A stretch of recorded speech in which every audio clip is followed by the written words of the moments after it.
Assalamualaikum warahmatullahi wabarakatuh. Saya atas nama Nur Hikmah, nomor absen 19, mata kuliah Bahasa Indonesia, izin menjelaskan makalah saya tentang pemakaian tanda baca. Apa sih arti dari tanda baca? Jadi, tanda baca adalah tanda yang digunakan dalam sistem ejaan, misalnya seperti titik, koma, dan titik dua. Terus, apa sih fungsi dari tanda baca? Yang pertama, fungsi dari tanda baca adalah mengatur jeda saat kita membaca sebuah kalimat. Sudah paham? Oke, next yang kedua adalah mengatur intonasi dalam membaca sebuah kalimat. Dan yang ketiga adalah fungsi tanda baca memberikan kalimat penegasan, misalnya kalimat seperti pertanyaan, terus kalimat perintah, dan lain sebagainya. Next, kita lanjut ke jenis-jenis tanda baca dan contoh penggunaannya. Yang pertama ada pemakaian tanda baca titik. Tanda baca titik. Tanda baca titik seperti ini.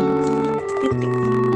Jadi, secara umum kalian pasti sudah tahu bahwa kalimat berita biasanya diakhiri dengan tanda baca titik. Contohnya, jongkok konser di Qatar pada Piala Dunia 2022. Titik.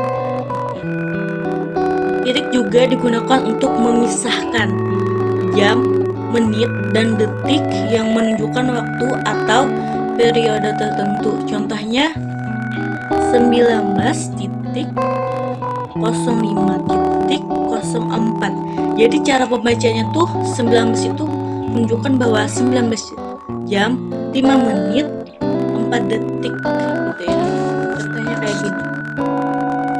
Next, kita ke pemakaian tanda baca koma. Tanda baca koma seperti ini. Oke. Tanda baca koma digunakan di antara elemen deskripsi. Deskripsi artinya menggambarkan, atau bisa juga digunakan untuk sebuah angka. Contohnya tiramisu, koma, terus red velvet, koma, terus alpukat dan Thai tea adalah minuman kesukaan saya. Jadi koma itu digunakan di antara elemen untuk menggambarkan. Seperti yang saya jelaskan tadi, itu adalah minuman kesukaan saya. Next, pemakaian tanda seru. Tanda seru contohnya seperti ini. Udah lihat? Oke. Jadi tanda seru digunakan untuk mengakhiri ekspresi atau perintah. Contohnya, ayo dukung 01. Itu kan seperti ekspresi atau perintah ya kan. Terus next, pemakaian tanda baca tanya. Oke. Tanya. Ini tanda baca tanya. Jadi kalimat yang menggunakan tanda tanya seperti ini, contohnya kalimat kapan kamu menikah. Kan itu sebuah pertanyaan.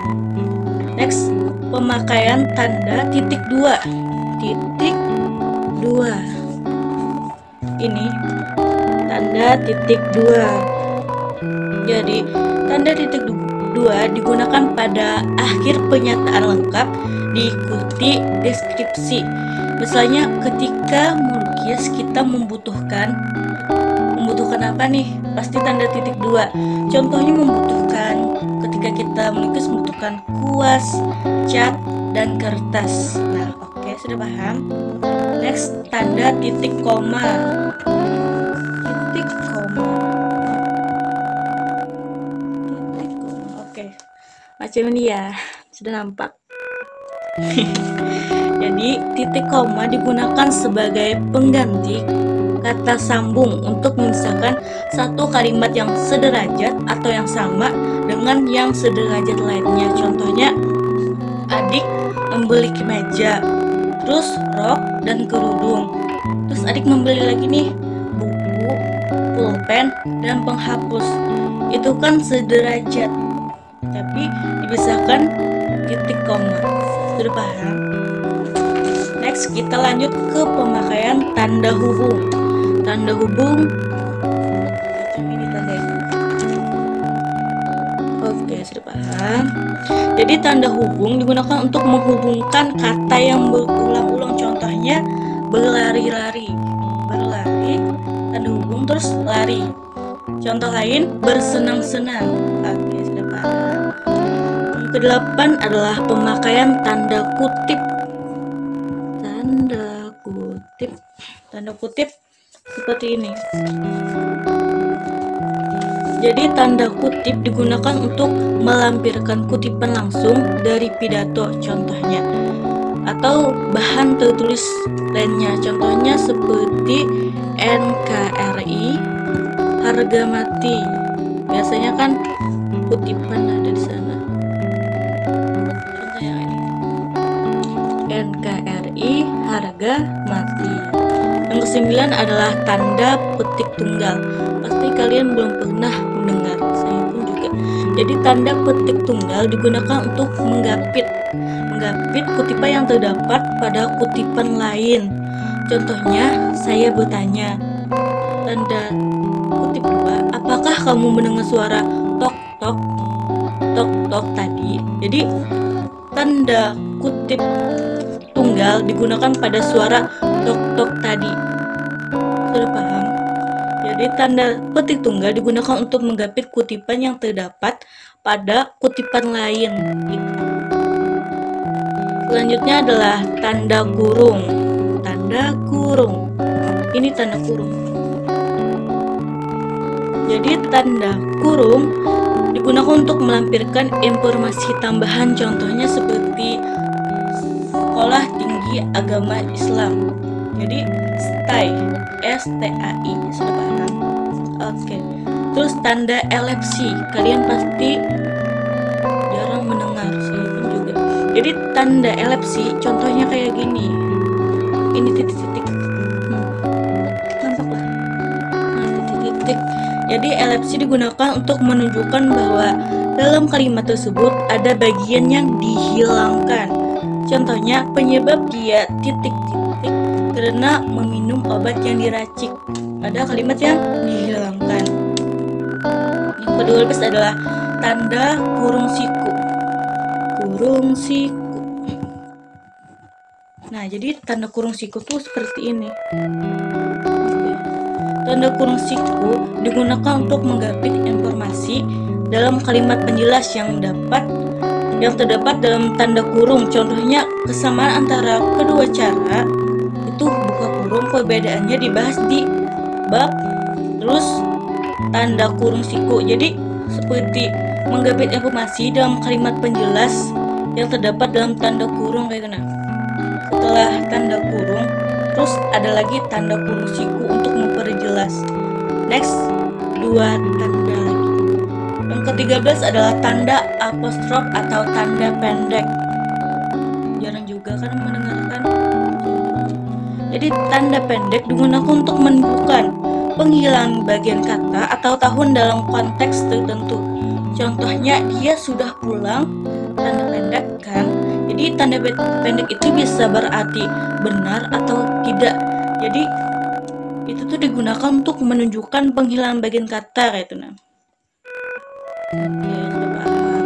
Yang terakhir adalah tanda garis miring. Tanda garis miring. Jadi tanda garis miring digunakan untuk menandai periode 1 tahun yang dibagi menjadi 2 tahun kalender.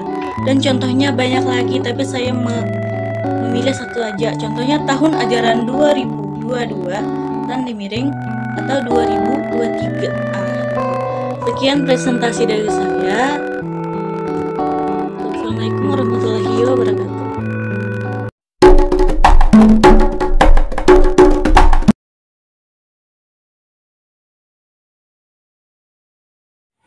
Assalamualaikum warahmatullahi wabarakatuh. Saya atas nama Milawati, nomor absen 02, Prodi PAI semester 1, mata kuliah Bahasa Indonesia, akan mempresentasikan tentang tujuan penulisan, sumber, dan bahan penulisan.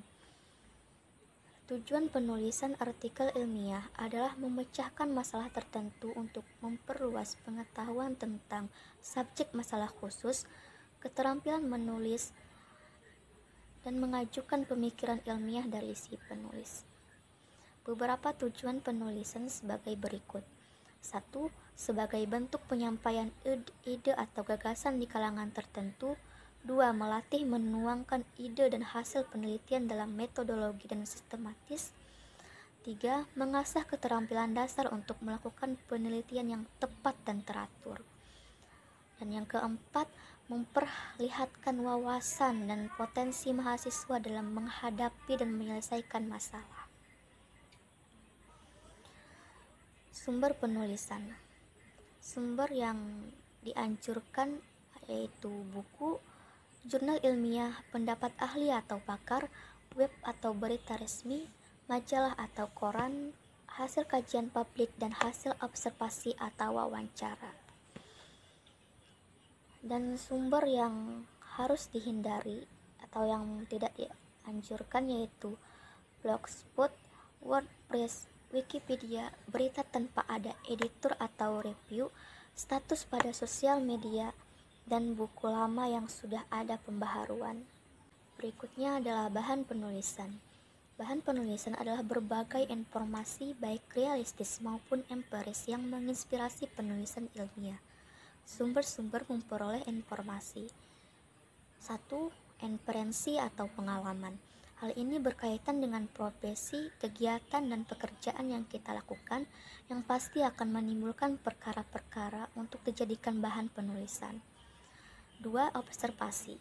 Observasi yang dimaksud adalah pengamatan suatu objek, peristiwa, atau fenomena tertentu. Yang ketiga, sumber pustaka adalah sumber yang diperoleh dari buku atau media cetak lainnya.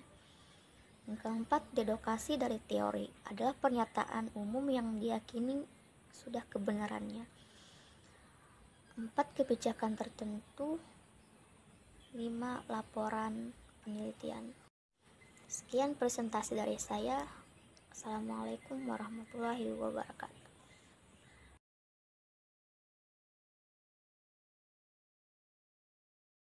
Assalamualaikum warahmatullahi wabarakatuh. Perkenalkan, nama saya Rahmadaniah, nomor absen 40. Di sini saya akan menjelaskan tentang kerangka karangan, pola dan kutipan, serta catatan kaki. A. Pengertian kerangka karangan. Kerangka karangan adalah rencana kerja uang membuat garis-garis besar suatu karangan yang ketentuan-ketentuan bagaimana kita akan menyusun karangan-karangan tersebut. B. Pola organisasi karangan. Secara garis besar, pola organisasi karangan dibagi menjadi dua, yaitu pola alamiah dan pola logis. Berikut akan dijelaskan secara singkat pola susunan organisasi karangan. 1. Pola alamiah. Menurut suatu urutan unit-unit organisasi karangan sesuai dengan keadaan yang nyata di alam. Disebut pola alamiah karena memakai pendekatan berdasarkan faktor alamiah yang esensial. Pola alamiah mengikuti keadaan alam yang berdimensi ruang dan waktu. Pola alamiah dapat terbagi menjadi 3, yaitu kronologis atau waktu, spesial atau ruang, topik yang ada. Yang kedua, pola logis. Tanggapan yang sesuai dengan jalan pikiran untuk menentukan landasan bagi setiap persoalan mampu dituang dalam suatu susunan atau urutan logis. Urutan logis sama sekali tidak ada hubungan dengan suatu ciri yang intern dalam materinya, tetapi erat dengan tanggapan penulis. Dinamakan pola logis karena pemakai pendekatan berdasarkan jalan pikir atau cara pikir manusia yang selalu mengamati sesuatu berdasarkan logika. Pola logis dapat dibagi menjadi 6, yaitu A. Klimaks dan antiklimaks, B. Kausal, C. Pemecahan masalah, D. Umum khusus, E. Familiaritas, F. Akseptabilitas. Jika kutipan panjangnya lebih dari 4 baris, maka memakai yang pertama diketik 1 spasi, yang kedua dimulai 7 ketukan, yang ketiga sumber rujukan ditulis langsung sebelum teks kutipan, yang keempat apabila penulis ingin memberikan penjelasan atau menggarisbawahi harus diberi keterangan yang berada di antara tanda kurung. C. Kutipan. Kutipan merupakan beberapa konsep atau teori para ahli yang diambil oleh penulis dari berbagai sumber, baik tertulis maupun elektronik. Ada beberapa alasan untuk apa kita mengutip, yaitu selain menghemat waktu karena tidak perlu mengadakan penelitian lagi, kutipan diperlukan untuk memperkuat argumen atau pendapat yang dikemukakan dalam tulisan ilmiah. Jenis-jenis kutipan ada dua, yaitu kutipan langsung dan kutipan tidak langsung. Yang di catatan kaki. Catatan kaki adalah keterangan-keterangan atas teks karangan yang dilampirkan pada kaki halaman karangan yang bersangkutan. Juga dapat berisi komentar. Catatan kaki dapat digunakan untuk menyusun pembuktian, menyatakan utang budi, menyampaikan keterangan tambahan, dan merujuk bagian lain dari teks. Sekian presentasi dari saya. Wassalamualaikum warahmatullahi wabarakatuh. Assalamualaikum warahmatullahi wabarakatuh. Perkenalkan, nama Ulun Rahmaniyah, nomor absen 41, Prodi PAI semester 1. Di sini Ulun akan mempresentasikan tugas bahasa Indonesia yang bertemakan topik, tema, dan judul. Yang pertama itu ada topik. Topik pada dasarnya adalah suatu isu atau pokok persoalan yang sifatnya itu masih bersifat umum serta abstrak. Jadi sifatnya itu masih belum jelas. Ya tadi masih bersifat umum. Contohnya pada komputer akuntansi isu mengenai sistem. Nah, sistem ini disebut dengan topik karena sistem ini belum menyebutkan itu sistem apa. Jadi sistem ini masih belum jelas. Jadi disebut dengan topik. Banyak hal sebenarnya yang dapat digunakan sebagai sumber penentuan topik, yaitu bisa dari pengalaman kamu, bisa dari karir, keluarga, ilmu pengetahuan, dan sebagainya. Syarat-syarat perumusan topik, yaitu yang pertama, topik harus diketahui oleh penulis. Untuk dapat menghasilkan karangan yang baik dengan data yang lengkap, jadi seorang penulis itu harus memiliki topik yang menarik perhatiannya. Jadi topik itu yang bisa menarik perhatian si penulis. Yang kedua yaitu topik harus diketahui oleh penulis. Jadi seorang penulis itu sebelum menulis hendaknya sudah mempunyai pengetahuan tentang hal-hal atau prinsip-prinsip dasar dari topik yang dia pilih.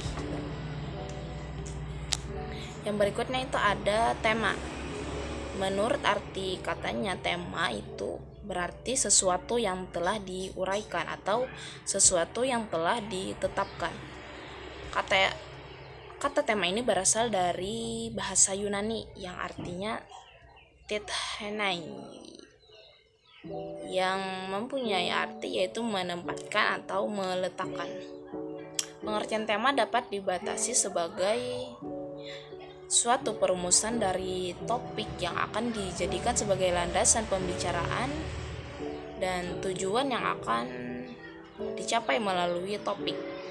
Jadi setelah topik itu, sebelum tema ya judul dulu. Jadi seorang penulis juga harus menampilkan keaslian tulisannya.